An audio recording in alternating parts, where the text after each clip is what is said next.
Hey everyone.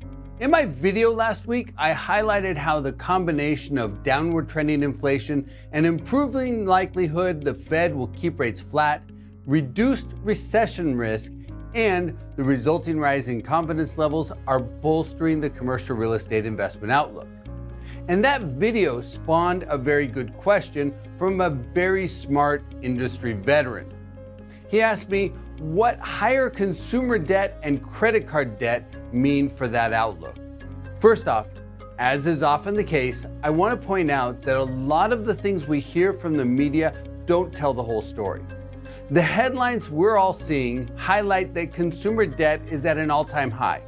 Total household debt is at a record $17 trillion, and revolving credit, mostly credit cards, also hit a record level in excess of $1 trillion. These are big numbers, and they're major milestones. And one would think that if debt is reaching these extreme levels, it really doesn't bode well for the economic outlook.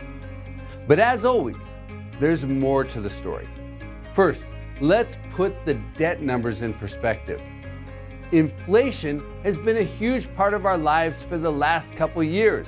And when you inflation adjust the debt numbers, putting them in real dollars, it does offer additional insights.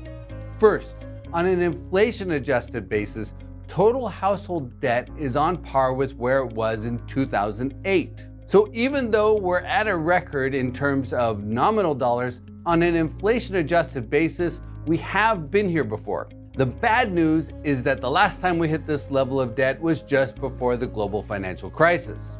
That naturally leads to the question, what's different this time? The answer? The other side of the ledger, income. While inflation-adjusted total consumer debt is about the same as it was in 2008, the economy is much bigger. The US GDP is now 29% larger than it was before the global financial crisis. That's a difference of about 6 trillion real dollars. To put that number in perspective, since the pre-global financial crisis peak, the US economy has added the entire economy of Great Britain and the entire economy of France combined. And there are a lot more people working in the US. Total employment is at an all-time high. There are almost 18 million more jobs today than there were prior to the global financial crisis. And that means people are making more money. Real personal income is 32% higher than it was before the financial crisis, a gain of more than $5.5 trillion. Likewise, inflation-adjusted median household incomes are up, and so is the real disposable income per capita. So if you look at consumer loans as a percentage of GDP, it's down considerably. The same holds true when you look at inflation-adjusted household debt as a percentage of GDP. And when you look at household debt payments as a percentage of disposable income, they're down dramatically compared to before the financial crisis.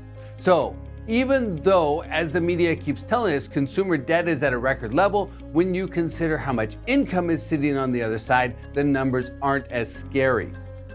And that's a big part of why we continue to see growth in retail sales and consumption, as well as the economy as a whole.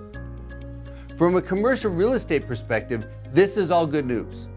It implies that despite higher levels of nominal debt, people and businesses do have the financial wherewithal to support demand for retail space, hotel rooms, self-storage space, apartments, and industrial space, if they want to. And that's why I emphasize the rise in the major confidence indexes. They give us insight into people's willingness to spend and consume and form new households and lease space. And again, that's why the messaging from the Federal Reserve will continue to be so important. If you rewind the clock to this time last year, the rhetoric was focused on surging inflation, higher gas prices, higher living costs, and rapidly rising interest rates. That scared people, and confidence dropped. But it appears the dialogue has shifted, and that could unlock space demand for almost every type of commercial real estate. The caveat, of course, would be a new setback, like a severe hurricane season or if the banking sector takes another hit. Barring that, commercial real estate demand is positioned to strengthen as we go forward. So, As always, don't take the headlines at face value. We need to dig under the surface. And we always need to keep our eyes on the horizon.